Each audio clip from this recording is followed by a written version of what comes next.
They didn't just break my bridge, they shattered 25 years of my life. I stood there, boots sinking in the muddy bank, watching as HOA contractors swung hammers into the same hand-carved stones my late wife and I had laid with our bare hands. Each strike echoed across the valley like a gunshot. And leading the charge, HOA President Linda Parker, clipboard in hand, sunglasses gleaming, yelling something about community standards. Funny thing is, I'm not even a member of their damn HOA. That stone bridge wasn't just a crossing, it was my memory, my boundary, and my peace. But that morning, as the last arch cracked and fell into the creek, I realized something. If they wanted to teach me a lesson, they had just enrolled themselves in a course they wouldn't survive. Before we dive into what happened next, tell me where you're watching from. Drop your location and local time in the comments. And if you love seeing HOA arrogance meet cold hard justice, make sure to subscribe, because this story only gets better from here.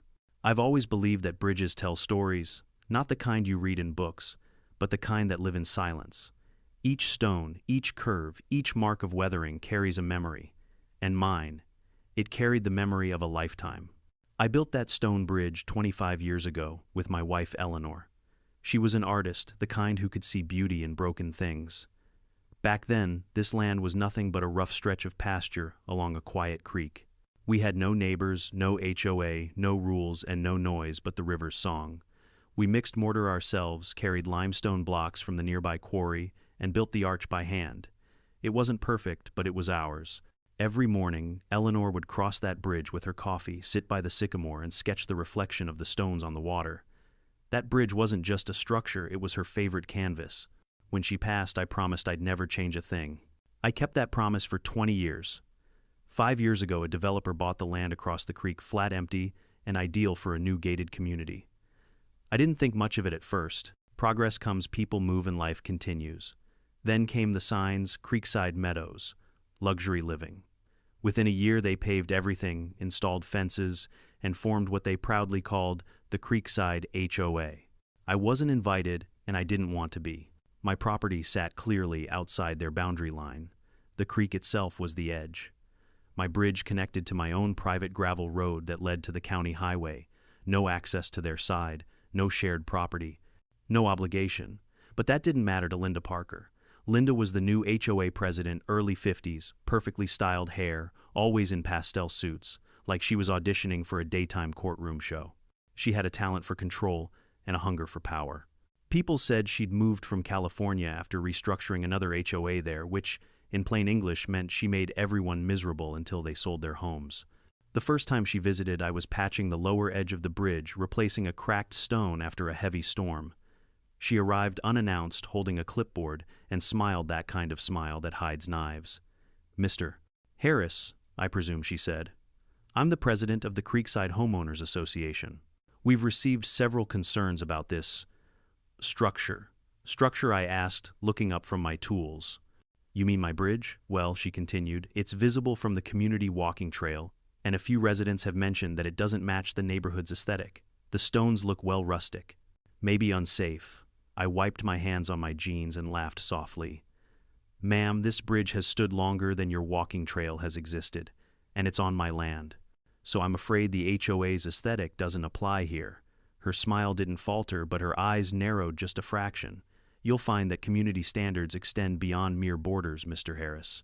This area affects property values. Then maybe you should tell your property values to stay on your side of the creek," I said. That was our first meeting. After that, the letters started. At first, they were polite reminders. Friendly notice, bridge may be in violation of community safety codes. Then they escalated to second notice, remove unauthorized construction. Each one carried the same letterhead stamped with that smug gold HOA seal, like some mini government of tyranny. I ignored them. I'd built bridges that carried trucks heavier than their egos, and mine had county permits to prove it. But Linda didn't like to be ignored. Soon I noticed unfamiliar cars stopping by the edge of the road. Men in neon vests with measuring tools snapping photos, marking orange lines on the grass near my property markers. One of them even had a drone hovering above my bridge. I walked out, raised my hand, and yelled, "What do you think you're doing?" One of them turned, startled. "Survey work, sir. HOA expansion plans." "Expansion? You're on my land." He frowned, checked his clipboard, then pointed to a printed map. "According to this, the creek's public. The bridge falls under community easement." I took that paper and looked at it. It was an old developer's plat map from before the property was subdivided. outdated by decades. I could spot the error instantly. They had drawn the creek line about 30 feet too far north, right through my property. "You're trespassing," I said, handing it back. "And you can tell your boss this. If they touch one pebble of that bridge, they'll regret it." That evening, I drove to the county recorder's office and pulled every record tied to my land. I left with a folder, an inch-thick title deed, survey maps, tax boundaries, the original bridge permit signed in 1999. I even got an official certification from the county surveyor, confirming that my land and the bridge were entirely outside any HOA jurisdiction. A week later, I mailed Linda a copy stamped and notarized. I thought that would be the end of it. But people like Linda don't back down, they double down. At the next HOA meeting, which I wasn't supposed to hear about, but one of my kind neighbors told me Linda reportedly stood before her board and said, "That man across the creek thinks he's above the rules. We'll teach him what it means to be a good neighbor." I didn't know it then, but she meant it literally. Over the next month, they started calling the county to file anonymous safety reports. One claimed my bridge was structurally unstable. Another accused me of blocking community access to a public trail. All baseless, all thrown out, but each one took time and paperwork to dismiss. They even sent me a final compliance warning threatening daily fines of $500 if I didn't remove the bridge. I laughed so hard I nearly framed it. But deep down I started to feel uneasy. These weren't just bureaucrats, they were zealots in khakis. And zealots don't quit until they get a reaction. I remember standing on the bridge one quiet evening, sunset glowing orange on the stones. The water moved softly beneath, brushing against the moss-lined arches. For a moment I heard Eleanor's voice in my head, calm, wise, teasing. "Don't let them take it from you, Thomas," she used to say when I complained about city rules. "You built it with love, they can't regulate that." I smiled, whispering back to the air, "We'll see about that." The next morning, an envelope appeared in my mailbox, thick, official-looking. Inside was a notice of removal stamped HOA Enforcement Directive. It read, "In accordance with Section 4B of the Community Infrastructure Guidelines, all non-compliant crossings must be removed by HOA-appointed contractors for the safety and visual integrity of Creekside Meadows." I nearly tore the paper in half. I wasn't part of Creekside Meadows. My land had never been annexed, never agreed to their charter, never paid dues. This was pure overreach power play by a suburban monarch. So I did what any engineer would do. I documented everything. I photographed every letter, every map, every orange marking. I even installed a camera facing the bridge just in case. And as I reviewed those images later that night, something in my gut told me they were planning something big. The kind of thing you don't send in the mail. I didn't know it yet. But the lesson they were about to teach me would destroy more than just a bridge. It would destroy them. I used to think that paper was harmless. After a lifetime of engineering contracts, city permits, and technical drawings, I'd learned to respect documents, not fear them. But when an HOA wants to destroy you, paper becomes a weapon sharper than any blade. It started with what I called the paper war. Almost every week, a new envelope appeared in my mailbox. Each one thicker, louder, more ridiculous than the last. Notice of violation, notice of fine, final warning. They were all printed on glossy letterhead with the HOA crest, a golden oak leaf that looked like it belonged on a cheap wine bottle. One notice accused me of constructing an unapproved structure that obstructs community waterways.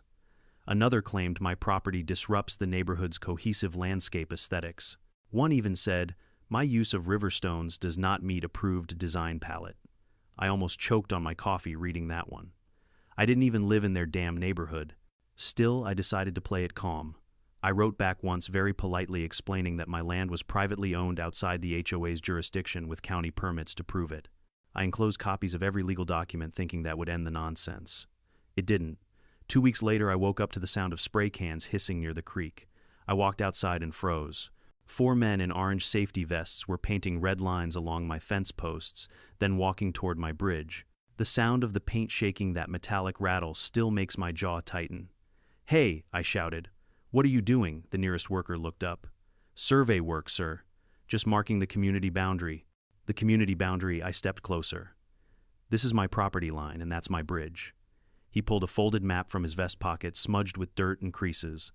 "According to HOA records, this section's been designated as community access terrain." I snatched the paper, my pulse hammering. The map was ancient, dated nearly 30 years ago, from when the land across the creek was still farmland. The creek's path had shifted slightly over the years, carving deeper into their side. But whoever had drawn this map hadn't updated it since the 1990 seconds, and conveniently their version showed the creek about 20 feet further south, right through the center of my bridge. A boundary line error, a tiny mistake, or maybe a convenient one. "You're using an invalid map," I said, firmly handing it back. "That land is mine, and the county confirmed it." He shrugged, stepping back. "Talk to the HOA, sir. We're just following orders." "Yeah," I muttered, "so were half the people in history who got sued for trespassing." That afternoon, I drove back to the county recorder's office with the bogus map in hand. The clerk, a young guy named Brian, looked it over, eyebrows raised. "Oh, wow. This map's not even digital. That's an old developer draft. See here." He pointed to the corner of the document. "It says preliminary planning, not final. They can't use this for anything legal. Tell that to the woman across the creek," I said. "She thinks it's gospel." Brian printed me a certified boundary map with my name, parcel number, and GPS coordinates highlighted. "There," he said. "Black and white proof that your bridge sits entirely on private land. Keep this somewhere safe." "Oh, don't worry," I said, folding it carefully. "I'm thinking of framing it." For a while things went quiet. No more letters, no more paint. I almost thought they'd given up. Then came the drone. One afternoon, while I was sanding the railing on the bridge, I heard a faint buzzing overhead. I looked up. A small, black drone hovered above me, camera blinking red. It circled the bridge twice, then zipped toward the HOA side. I waved a wrench at it like some kind of angry scarecrow. "You're trespassing too, buddy." That night, the HOA website posted a new article titled "Unsafe Private Construction Threatens Community Creek Access." The thumbnail, a photo taken from the drone, my bridge, my house in the background, zoomed in just enough to make it look crooked. I couldn't believe it. They'd turned a hand-built memorial bridge into a public menace. A few neighbors from across the creek, good folks not part of the HOA board, called to apologize. "Thomas, we saw what they posted. We know you're not part of this mess." One of them, a retired teacher named Mark, even whispered, "Between you and me, half the community hates Linda. She's power-hungry. Always looking for someone to bully. Guess you're her next project." He wasn't wrong. 3 days later, I came home to find a bright yellow paper nailed to the wooden post at the end of my driveway. It read, "HOA Enforcement Notice. Immediate removal of non-compliant bridge required. Failure to comply may result in administrative penalties and forced removal." I stared at it, jaw clenched, hands shaking. The bridge stood quietly behind me, lit by the setting sun. Still beautiful, still strong, still mine. That night I couldn't sleep. I sat on the porch, listening to the creek, watching fireflies blink over the water. For the first time, anger began to outgrow patience. I wasn't just dealing with a mistake, this was harassment. They wanted control. They wanted obedience. I thought of Eleanor again. She'd always said that people who crave control usually fear chaos, and nothing scares them more than someone who can't be controlled. The next morning, I sent a formal cease and desist letter, certified mail, addressed directly to the HOA board. I included the county survey map, my title deed, and the environmental permit for the original bridge. I even highlighted the section stating property is privately owned and outside all municipal or HOA jurisdiction. I ended it with one line: "Any further attempt to trespass or alter my property will be treated as criminal destruction and reported to county authorities." 2 days later, I received an email from Linda herself. It began with fake politeness and ended with venom. "Mr. Harris, we appreciate your passion for your property. However, Creekside Meadows operates under the principle of community visual integrity. As your bridge directly affects neighborhood views, we reserve the right to intervene to preserve our shared environment. Kindly remove the structure by the end of the month to avoid escalation. Sincerely, Linda Parker, HOA President." I laughed out loud. Visual integrity, what kind of phrase was that? Still, something in her tone felt final. At that point, most people would have called a lawyer. I didn't, not yet. I wanted to see just how far they'd go. So I waited, documenting every interaction, keeping my camera pointed at the bridge day and night. 2 weeks passed. Nothing happened. The notices stopped. The drone vanished. Even Linda's smug car, that silver Lexus with HOA 1 on the plate, stopped showing up. Then one night I noticed something odd, a row of orange flags planted along the creek bank near the bridge. They hadn't been there the day before. At first I thought maybe the county was planning flood maintenance. But when I followed the line of flags, they led straight to the base of my bridge, and each was marked with initials: CPHOA, Creekside Property Homeowners Association. I felt a chill crawl down my spine. The next morning I called the county inspector's office. They confirmed they had issued no work permits for that area. No maintenance, no construction, no demolitions. Which meant whatever was coming next wasn't legal. I remember standing on the bridge that evening, staring at the stonework Eleanor and I had laid with our hands. I brushed my fingers across the cool surface, tracing the moss-covered cracks. The creek murmured softly, the sky bruised purple with twilight. "I'm not moving it," I whispered. "Not for her, not for anyone." The wind carried that vow across the water into the silence of the oncoming night. I didn't know it then, but that silence wouldn't last long. The next sound I heard from that creek would be engines. Diesel, metal, and by morning my bridge would be gone. It was just past midnight when the sound reached me, deep, mechanical, and wrong, a low rumble like thunder that had forgotten to fade. I sat upright in bed, heart hammering. The sound came again, clank, hiss, grind. Diesel engines. I threw on my jacket and stepped onto the porch. A faint orange glow flickered beyond the trees near the creek. For a second I thought maybe a neighbor had left a generator running. But then I heard voices shouting metallic clangs and the unmistakable crack of stone under pressure. I ran down the dirt path toward the sound, flashlight in hand. The night air smelled of oil and wet earth. As I broke through the tree line, my breath caught in my throat. There, under the floodlights, a yellow excavator was parked right at the edge of my bridge. Two men in reflective vests were standing beside it, one waving instructions, the other operating the machine. Each movement of that hydraulic arm sent a shiver through me. The excavator's claw came down hard crunch, and a chunk of the stone railing shattered, falling into the dark water below. "Stop!" I yelled, sprinting toward them. "What the hell are you doing?" The man on the ground turned, startled. "Sir, please stay back. We've got authorization to remove an unsafe structure." "Authorization from who?" He held up a clipboard, tapping a paper with a gloved finger. "Creekside Meadows, HOA. Work order #214. I snatched the document out of his hand. Even in the glare of their lights, I could tell it was a joke. An HOA letterhead, no county seal, no permit number, no inspector's signature. Just a cheap forgery printed on fancy paper. "This is illegal," I barked. "This is my bridge, my property. You're trespassing." The operator paused, but the man beside him shrugged. "We were told it's community land." "You'll have to take it up with the HOA, sir." "Take it up with the HOA." I stepped closer, pointing at the bridge. "You're destroying 25 years of work right now." The excavator's arm swung again, breaking another stone section. Dust rose in the floodlight, swirling like smoke. The creek gurgled beneath, carrying away pieces of my life. Something inside me snapped. I pulled out my phone and started recording, shouting every detail for the camera. "This is Thomas Harris, property owner, recording an act of trespassing and destruction ordered by the Creekside Meadows HOA. These men are demolishing my private bridge without permit or authority." The operator shut off the engine, clearly nervous. "Look, sir, we're just following the order." "Then tell your boss to follow me to court," I snapped. That's when I saw her. Linda Parker stood on the far bank, wrapped in a beige trench coat, arms crossed, clipboard in hand, a smug half-smile cutting across her face.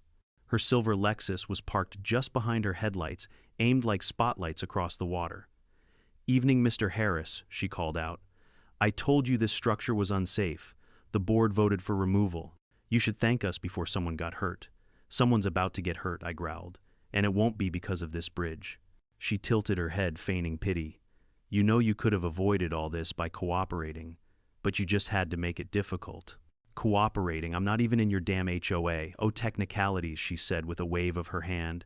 "The creek connects us all. We're just ensuring the community's safety and consistency. Can't have a crumbling old bridge spoiling the view from our walking path." "Consistency," I laughed bitterly. "Lady, this bridge has stood through floods, storms, and time itself. The only thing crumbling here is your common sense." Linda smiled thinly. "That's quite the speech, Mr. Harris, but I'm afraid it's too late." She gestured with her hand, and the excavator's arm came down one last time. The arch gave way with a deep, echoing crack. A cascade of stone tumbled into the creek, splashing cold water high into the air. The noise drowned out everything for a moment, even my shouting, even Linda's smug silence. When it was over, only rubble remained. The bridge that Eleanor and I had built by hand, stone by stone, heart by heart, lay shattered in the black water below.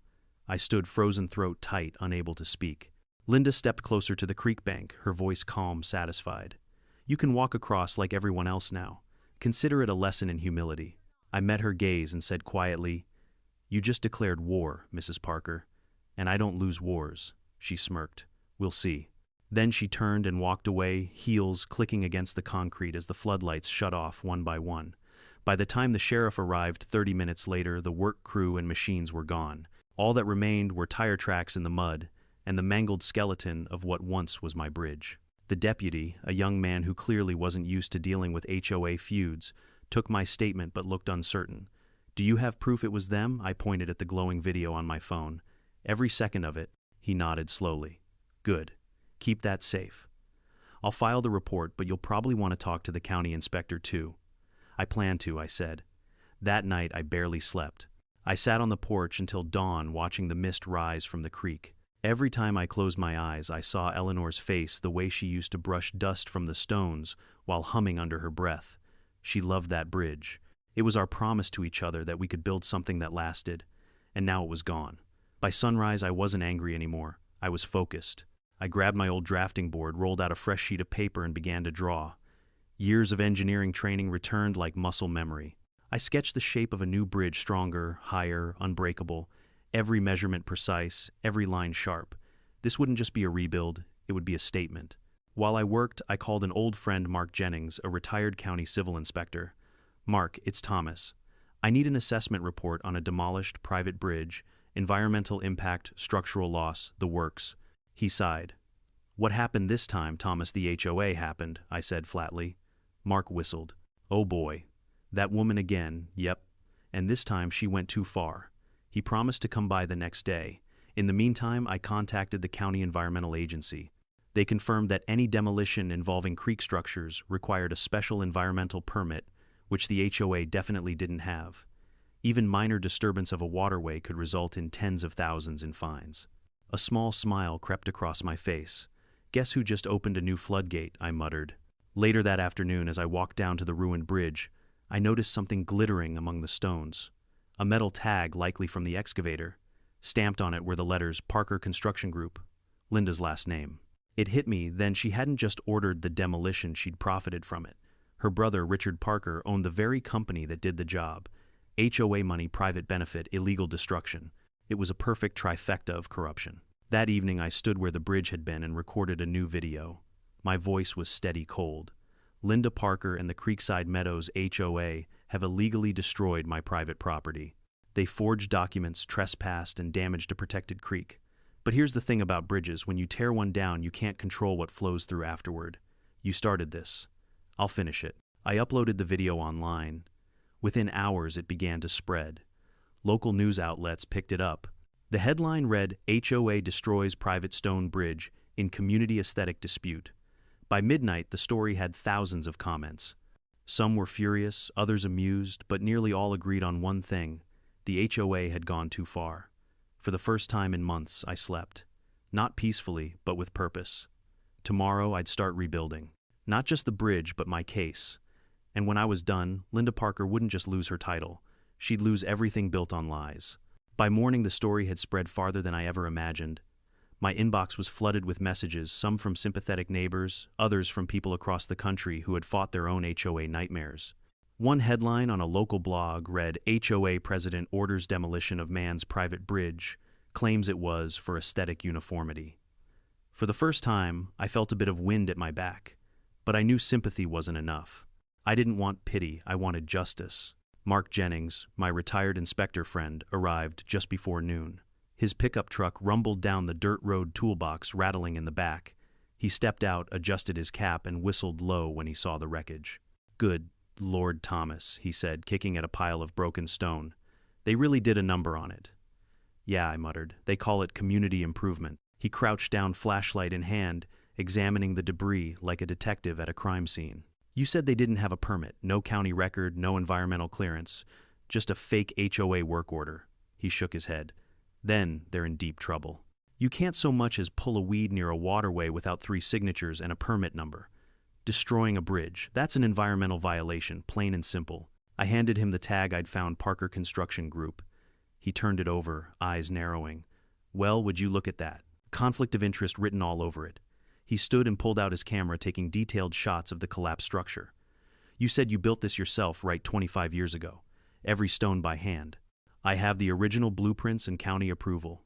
He smiled grimly. "Then you've got them cornered. The only thing stronger than a bridge built by an engineer is an engineer with evidence."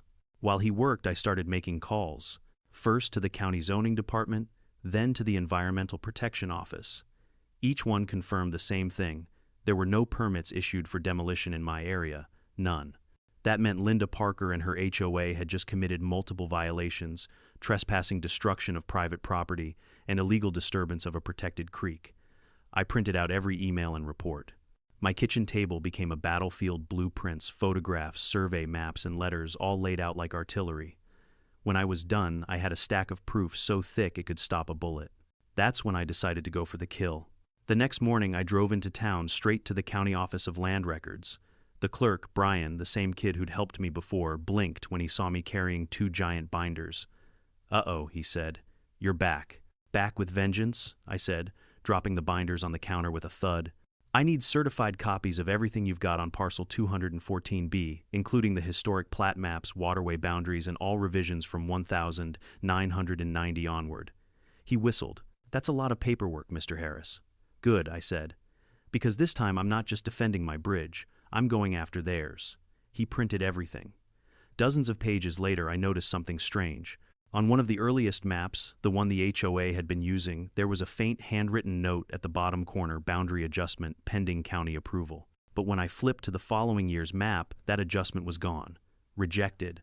The creek boundary had officially been moved back north, confirming my property line beyond doubt. So why had the HOA acted like the old map was still valid? Then I saw the answer. The HOA's developer, Parker Development LLC. Linda's family again. They weren't just running the HOA, they built it. Her father had been the original developer. Her brother ran the construction firm. Her husband managed the landscaping contracts. It was one big, shiny, nepotistic empire dressed up as community service. And they'd used those old, outdated developer maps to justify stealing land for years. It was bigger than just my bridge. I realized with a cold chill my property wasn't the first they'd tried to claim. I called my neighbor Mark, the retired teacher. He picked up instantly.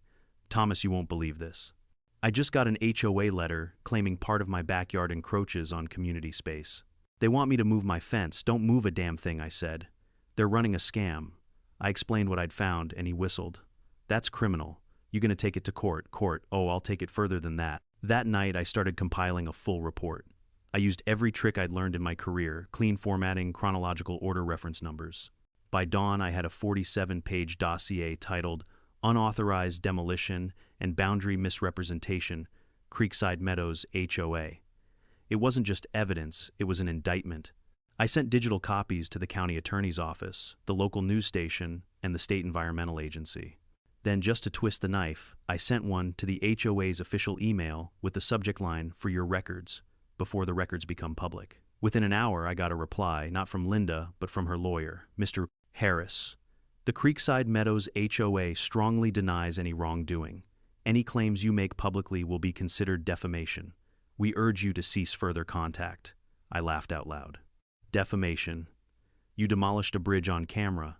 Mark, the inspector, came by later that afternoon with his official report. "Here," he said, handing it to me. Filed and notarized. Estimated damage $92,000, not including environmental restoration. "Beautiful," I said. "That'll do." He chuckled. "What's your next move, Patience?" I said. "Let them stew in it for a while." And stew they did. A few days later, I heard through the grapevine that the HOA board was in chaos. Several members were furious that Linda had authorized a demolition without a formal vote. Others were panicking because residents were starting to demand answers about missing funds. Apparently, the HOA's maintenance budget, the one that had paid for the excavator, came from resident dues, meaning every homeowner was now unknowingly part of an illegal act. The whispers grew louder. One evening, while I was cleaning debris near the creek, a woman approached from the other side, a homeowner from Creekside. Her name was Emily. "Mr. Harris," she said softly, "I'm sorry for what happened. We didn't know she ordered that. She told us it was county mandated." I nodded. "She lies easily, doesn't she?" "She does," Emily said. "She's been running this place like her personal kingdom. But after what she did to your bridge, people are talking. Some want her gone." "Then give them something to talk about," I said, handing her a printed copy of my report. "Page 12. Read it out loud at your next meeting." She took it carefully, like I'd just handed her a live grenade. By the end of that week, local reporters were camping outside the HOA's gates. Questions surround HOA's demolition of private structure, the news anchor said. President Linda Parker declines to comment. Declines to comment, those are the 4 words every guilty person hides behind. And still, I wasn't done. I decided to go one step further. I submitted a civil claim for damages citing illegal demolition, environmental contamination, and property trespass. The sheriff's report marks assessment, and every video I'd recorded became evidence. The county court accepted the case immediately. When the summons was served to the HOA office, Linda's empire began to crumble. Residents started showing up at her house demanding to see the books. Someone leaked financial statements online, revealing payments made from HOA funds directly to Parker Construction Group. Within days, the story had gone viral. HOA corruption, nepotism, destruction, and deceit, all tied neatly together with Linda's name on top. The woman who wanted to teach me a lesson was now the subject of a county investigation, a civil lawsuit, and a media firestorm. As I sat on the creek bank that evening, watching the water carry away the last bits of broken stone, I realized the tide had turned. For months, I had been the one defending my bridge. But now they were the ones trying to hold theirs together. And I wasn't done building yet. There's a certain satisfaction in building something the right way, stone by stone, inch by inch. It's slow, deliberate, and permanent. Revenge, as it turns out, works the same way. I'd spent a lifetime designing bridges, but this time I was designing justice. Every piece of evidence, every photograph, every signature was a foundation block. And when it was all in place, I'd build something that even Linda Parker couldn't tear down. But first I wanted to rebuild the bridge itself. The county had officially recognized my demolition claim. They even sent 2 environmental inspectors to verify the damage and the extent of debris left in the creek. Watching them wade through the shallow water with clipboards shaking their heads felt like therapy. Unauthorized heavy equipment access, one muttered. Disturbed sediment, the other added. I smiled to myself. Music to my ears. They took samples, snapped photos, and filed a full environmental impact report. A week later, the HOA received a notice of violation, a $40,000 fine for unpermitted demolition and creek disturbance. The letter didn't come from me this time. It came from the State Environmental Protection Agency. I framed a copy and hung it above my fireplace. Meanwhile, I was already deep into the reconstruction plans. This time, I wasn't rebuilding the same simple arch. I was creating something that would outlast me, a monument to every stubborn man who ever told an HOA to mind its own damn business. The new design was an arched stone bridge with reinforced granite columns, decorative iron railings, and engraved cornerstones reading "Private Property, Built to Last. No HOA access beyond this point." Every word carved in cold, permanent stone. When the construction trucks arrived, the sound of their engines drew half the neighborhood's attention. Some of the HOA residents stopped along the walking trail, whispering, taking photos. A few waved, cautiously supportive. Then around noon, Linda showed up. Her Lexus rolled up just as the crane was lowering the first massive granite slab into place. She stepped out, heels clicking, sunglasses gleaming. "Mr. Harris," she said in that sickly sweet tone she used for public charm. "What is this? You can't just rebuild whatever you like." "The county's still reviewing, already approved," I interrupted, handing her a folded permit, stamped with the county seal. Fully inspected, fully authorized, fully legal. Her eyes flicked over it, and for a moment her smile cracked. "You're mocking this community," she hissed. "No," I said evenly. "I'm reminding it where it ends." Behind her, one of the workers chuckled. Another whispered, "Guess he's showing her how to build it right this time." She spun around and stormed back to her car. The tires screeched as she left. I stood there in the dust and sun watching the new bridge rise. Every block that went up felt like reclaiming a piece of my peace. By the end of the week, the bridge stood finished, stronger, wider, more beautiful than before. The day we completed it, I held a small reopening. Just me, Mark, and a handful of neighbors who'd grown tired of HOA nonsense. We grilled burgers, drank lemonade, and laughed about how Linda must be fuming. As the sun dipped low, its golden light glinting off the iron railings, I felt something like closure. But deep down, I knew the story wasn't over. Not yet. 2 weeks later, I got a letter from the HOA attorney. "Mr. Harris, the Creekside Meadows, HOA, hereby demands removal of signage and alterations that disrupt community harmony. Additionally, continued online defamation will result in legal action." I nearly choked laughing. They had the nerve to call me disruptive. Instead of replying, I printed the letter, walked to the bridge, and nailed it to the stone railing under the sign "Private Property."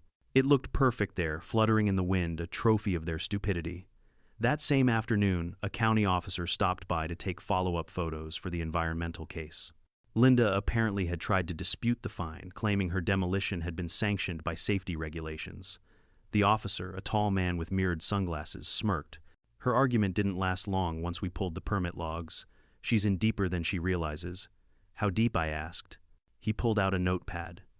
Conflict of interest, misuse of HOA funds, unlicensed demolition, environmental damage. That's not a lawsuit anymore, that's a potential criminal referral. I poured him a cup of coffee and said, "You'll have front row seats when it hits court." And court was exactly where we were headed. In the weeks leading up to the trial, the internet had turned Linda into a local celebrity for all the wrong reasons. People loved the story, a retired engineer whose memorial bridge was destroyed by a power-hungry HOA only for him to rebuild it stronger and sue them into oblivion. I even started getting letters from strangers. One from Arizona said, "I watched your story, and I'm building a no HOA sign on my fence tomorrow." Another from Texas read, "Sir, you're my hero. My HOA tried to fine me for my dog's fur color. Revenge wasn't supposed to feel like fame, but I'd be lying if I said it didn't make me grin." Meanwhile, the HOA board began to fracture. Linda's allies resigned quietly. Homeowners started demanding transparency, asking where their dues had gone. When someone leaked an internal ledger showing a $65,000 construction expense paid directly to Parker Construction Group, that was the final crack. The HOA's own members called for a vote of no confidence. I wasn't there when they voted, but Mark sent me a text that night. "She's out." They kicked her off the board. And guess who they want to testify in court? You. I stared at that message for a long time, then typed back one word: perfect. The following morning I walked down to my bridge, coffee in hand. The water flowed steady and clear beneath it. Sunlight sparkled off the stone, making it look almost alive. For the first time since the demolition, I felt at peace, but it was a quiet kind of peace, the kind that hides something sharper underneath. I placed a small brass plaque on the side of the bridge.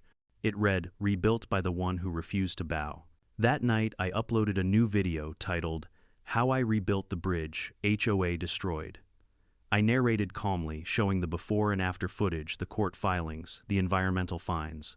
No shouting, no anger, just facts, justice, and a bit of irony. Within 48 hours, it had over 1 million views. The next morning, I woke to an email from a local journalist asking for an interview. "Your story," she said, "is the perfect metaphor for standing up to control." I agreed under one condition: they film it right here on the bridge.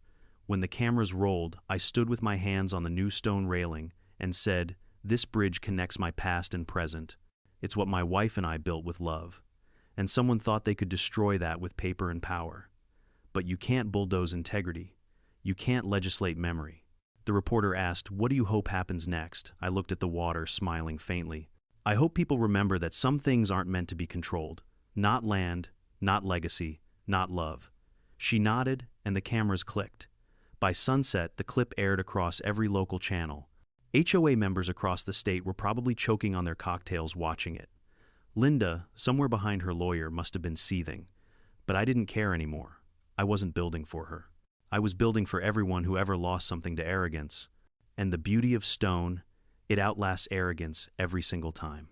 A week later, my lawyer called. "Thomas, you're going to like this. The county prosecutor just filed official charges: fraud, misappropriation of funds, and falsifying documents." I set my coffee down and leaned back, the weight of months lifting off my chest. "Well," I said, "looks like the lesson finally hit home." He chuckled. "Seems so. They say revenge is best served cold." I smiled, glancing at the flowing creek beneath the bridge. "Maybe, but I prefer it carved in stone." The courthouse smelled like old wood and tension, that strange mixture of polished oak benches, stale air, and nervous ambition. It was the kind of place where everyone thought they were right until a judge reminded them they weren't. I'd been in courtrooms before decades ago as an expert witness for bridge engineering disputes, but this time I wasn't there as a consultant. I was the plaintiff. And the defendant, sitting 20 feet away, perfectly pressed in her pastel suit, was Linda Parker, former queen of the HOA kingdom, now stripped of her crown and drowning in legal paperwork. I could feel her eyes on me as I took my seat. I didn't look back. "Case number 24CV1875, the clerk announced. "Harris versus Creekside Meadows Homeowners Association." The judge entered, a tall man with sharp eyes and the calm of someone who'd seen everything from speeding tickets to family feuds that ruined generations. "Let's begin." My lawyer, a no-nonsense woman named Rachel Nguyen, stood up first. She was younger than me, but she carried herself with the kind of quiet fire that made juries lean forward. "Your Honor," she began, "this is a case about abuse of power, trespassing, and the unlawful destruction of private property, a bridge that represented a man's family legacy.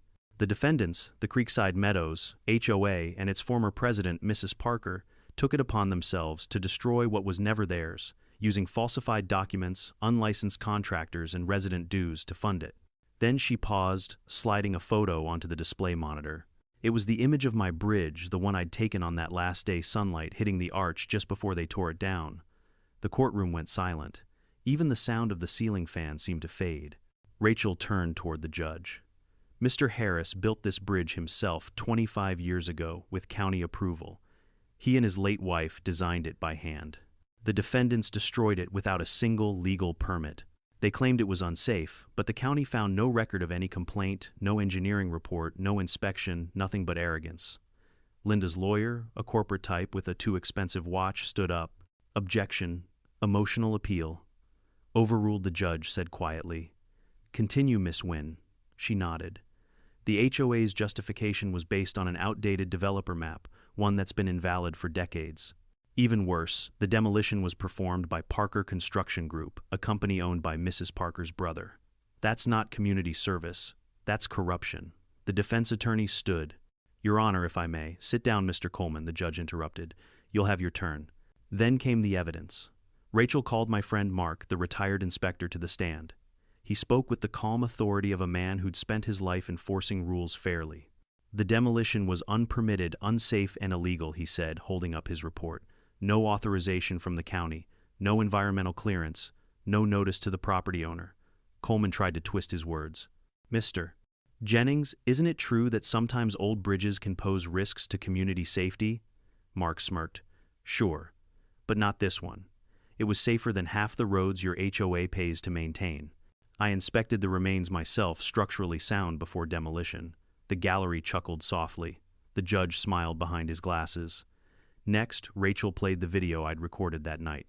The lights dimmed, and the sound of engines filled the room. There I was on screen shouting over the noise. "This is my property. You're trespassing." The excavator arm slammed down, shattering the stones. Then, clear as day, the camera caught Linda Parker standing on the far bank, clipboard in hand, watching the destruction. When the video ended, Rachel simply said, "Your Honor, this isn't speculation. It's evidence." Linda's lawyer jumped up. "That footage was obtained under emotional duress." My client, the judge, raised a hand. "Mr. Coleman, please stop before you embarrass yourself further."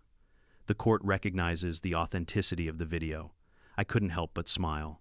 When Linda finally took the stand, the air in the room changed.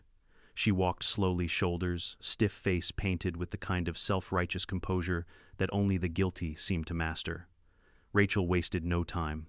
"Mrs. Parker, can you explain why Parker Construction Group, your brother's company, was paid over $65,000 from HOA funds for this demolition?" Linda cleared her throat. "The board authorized it." "Do you have meeting minutes showing that authorization?" We didn't take minutes that day. So no record of approval." Silence. Rachel smiled. "One more question. Did you ever obtain a county demolition permit?" Linda hesitated.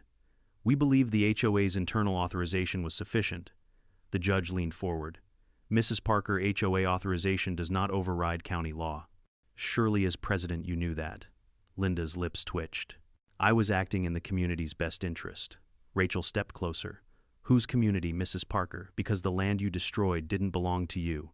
It belonged to me." She pointed to me sitting at the plaintiff's table. The moment hung heavy in the air.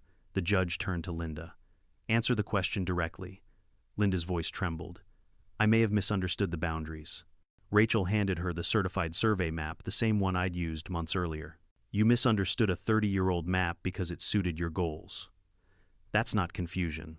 That's convenience." When the testimonies ended, the courtroom felt electric.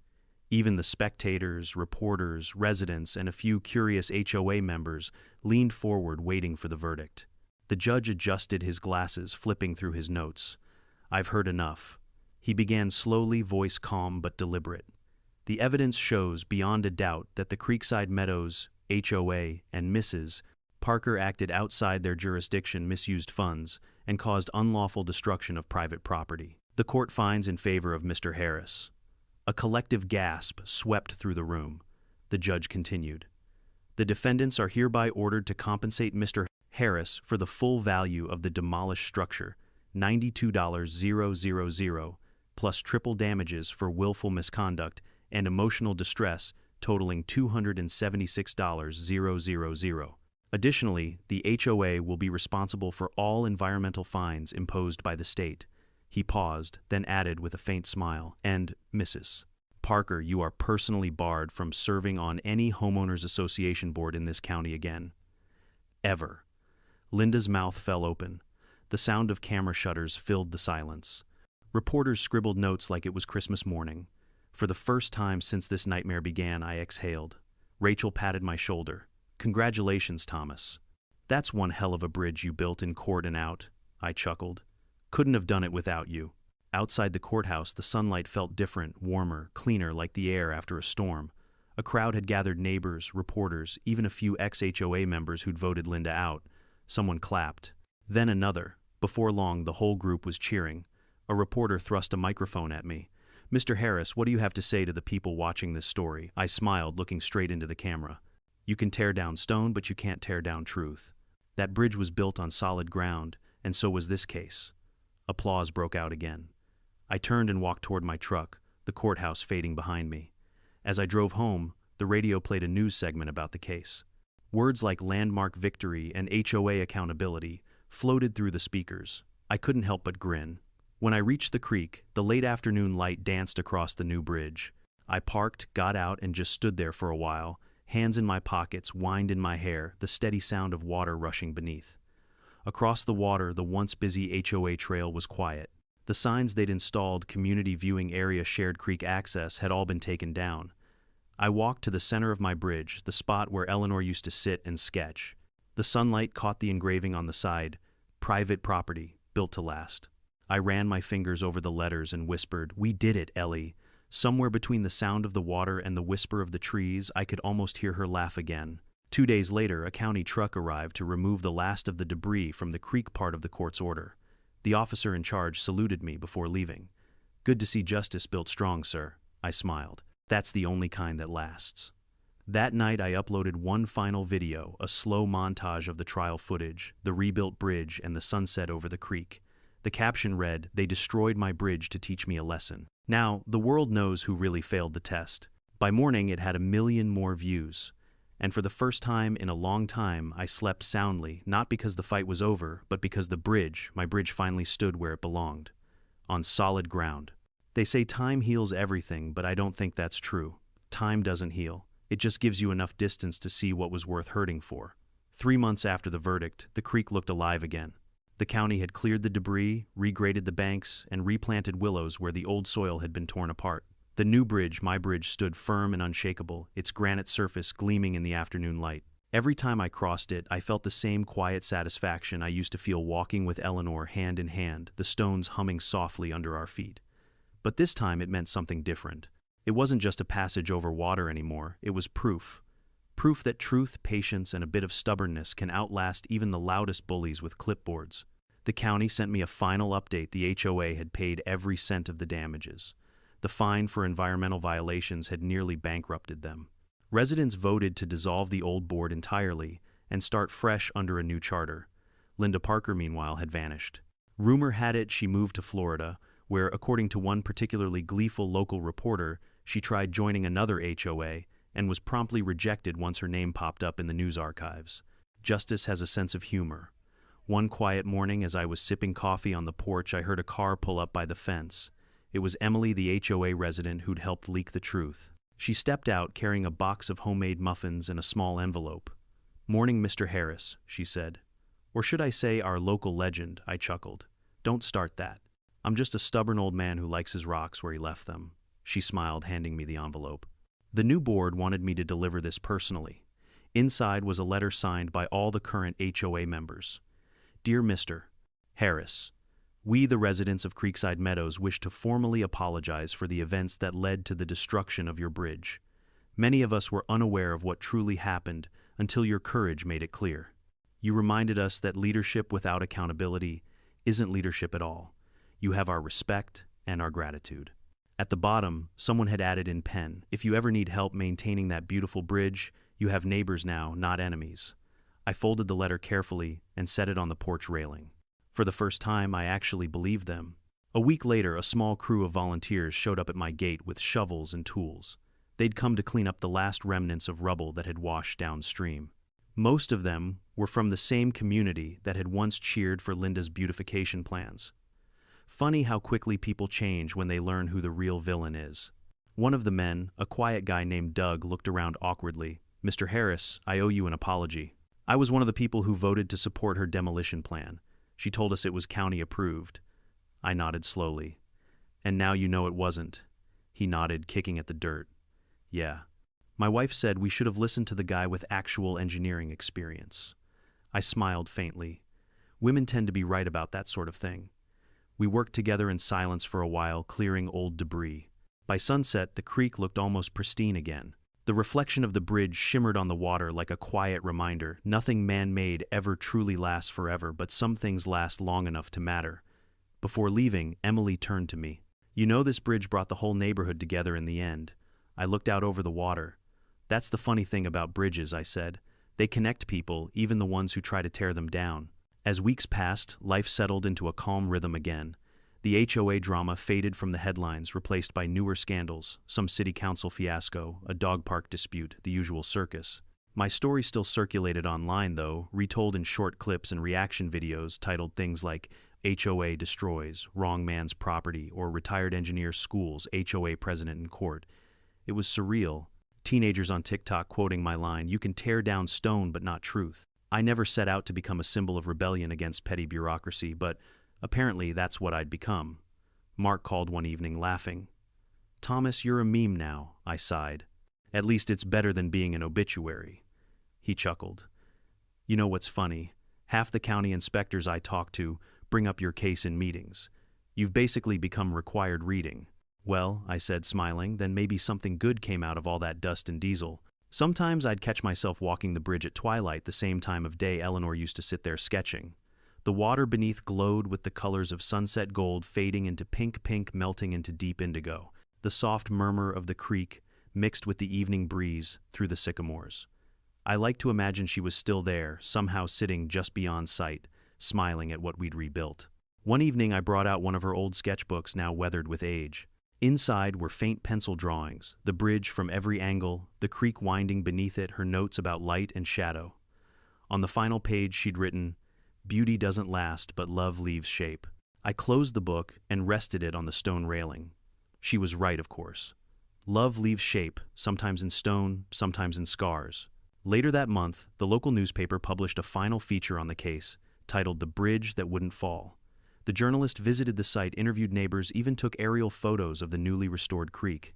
At the end of the article she wrote, "In an age where homeowners associations wield absurd power, one man's quiet defiance reminded us that integrity still builds stronger foundations than authority ever will." I cut that line out and taped it inside Eleanor's sketchbook. Not long after, the county invited me to speak at a community event about property rights and environmental stewardship. At first I almost said no, I'm not one for podiums and microphones. But then I thought about all the people who'd been bullied by HOAs, who'd paid unfair fines, or lost parts of their homes to red tape. Maybe they needed to hear it. When I took the stage, I kept it simple. "I'm no hero," I began. "I'm just a man who built something with love and refused to let arrogance destroy it. You don't need power to stand your ground. You just need patience, proof, and a little bit of humor. Because if you can laugh while fighting back, they've already lost half their control." The crowd laughed softly, but their applause felt warm, real. Before I left, someone asked what lesson I'd learned through it all. I thought for a moment and said, "Don't build bridges for people who can't respect the other side." That night I walked home under a quiet sky. The stars shimmered like dust scattered across dark velvet. The new bridge glowed softly under the porch-lighted stones, catching the moon's reflection. I stopped in the middle, listening to the water flow beneath. It was peaceful, the kind of peace that comes after a storm you've survived, not one that passed you by. And for a brief, beautiful second, I felt that same sense of calm I'd felt all those years ago when Eleanor and I laid the final stone together. She'd smiled and said, "It'll stand long after we're gone." Now I knew she was right. because some bridges aren't built just to cross water, they're built to remind people what stands when everything else falls. Sometimes standing your ground doesn't mean shouting the loudest, it means knowing when to let truth do the talking. People like Linda Parker will always exist, small minds with big clipboards. But no matter how much noise they make, they can't change what's solid. Whether it's stone evidence or integrity, if it's built right, it lasts. So the next time someone tells you to tear down what you built, remember this story. Hold your ground. Protect what's yours. Because in the end, justice isn't handed to you, you build it one stone at a time. Now it's your turn. Tell me in the comments, have you ever stood up to an HOA, a boss, or anyone who thought they could control you? Where are you watching from tonight? Let's keep this bridge of stories alive. And if you enjoyed this one, don't forget to subscribe. More real justice, more crazy HOA stories, and more bridges that refuse to fall are coming your way.